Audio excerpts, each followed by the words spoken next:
What if the money in your wallet isn't really money at all? Not because it is fake, but because it stopped being what you think it is a long time ago. For most of human history, money was something. You could touch it, weigh it, melt it down. It had value even if governments collapsed. But today, money is mostly numbers on a screen, created in seconds, backed by promises instead of substance. So here's the mystery. And more importantly, who benefited when that change happened? To understand modern debt, inflation, and why money feels harder to earn every decade, we have to uncover the hidden history of money itself. And the story is not as innocent as textbooks suggest. Money didn't begin as coins or paper.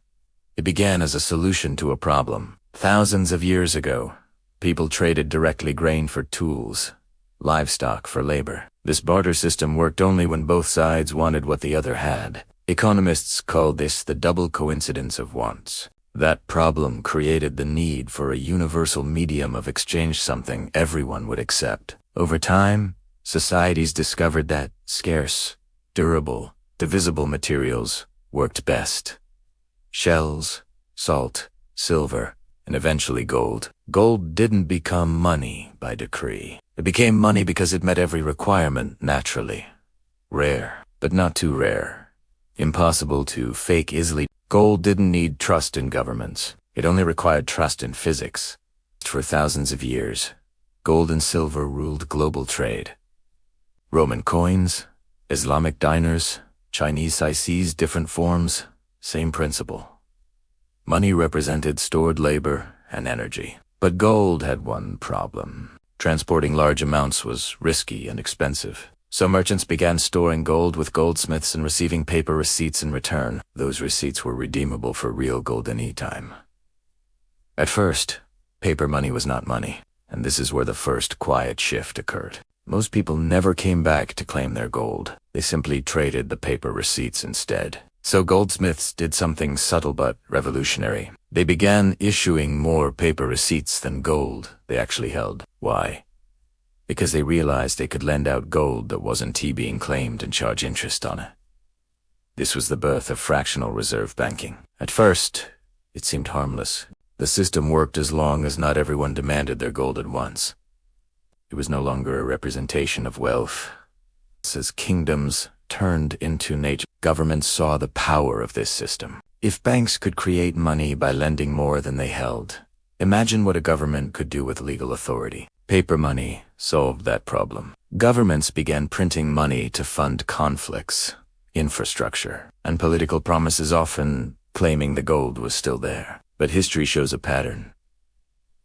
Print more paper than gold's confidence cracks. The Continental Congress tried it during the American Revolution. Weimar Germany tried it in the 1920s.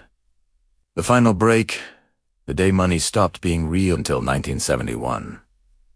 From that moment on, the dollar was no longer redeemable for gold. Other currencies soon followed. For the first time in history, the entire world operated on pure fiat money currency, backed by nothing but government authority and public confidence. Money became law, not substance. Fallout, the age of endless debt. After 1971, everything changed. Inflation became permanent instead of temporary. Borrow instead of tax. It became a feature, and the average person paid the price through. Rising living costs, failed fixes, why the system keeps breaking. Central banks promise stability. Each fix treated the symptom, not the disease, because the disease was built into the system. Unlimited money creation.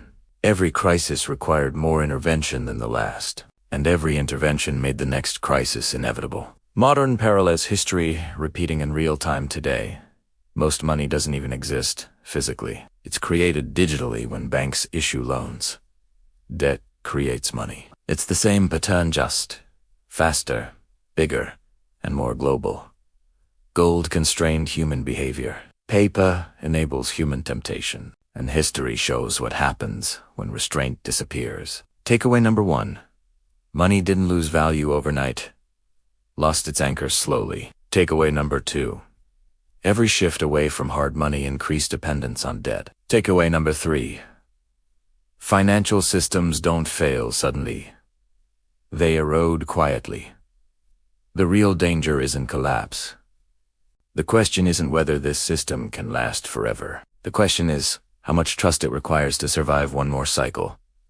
History doesn't repeat, but it rhymes. If this changed how you see money, subscribe for more hidden financial history they don't teach in school. Because once you understand how money evolved, you start to see the world very differently.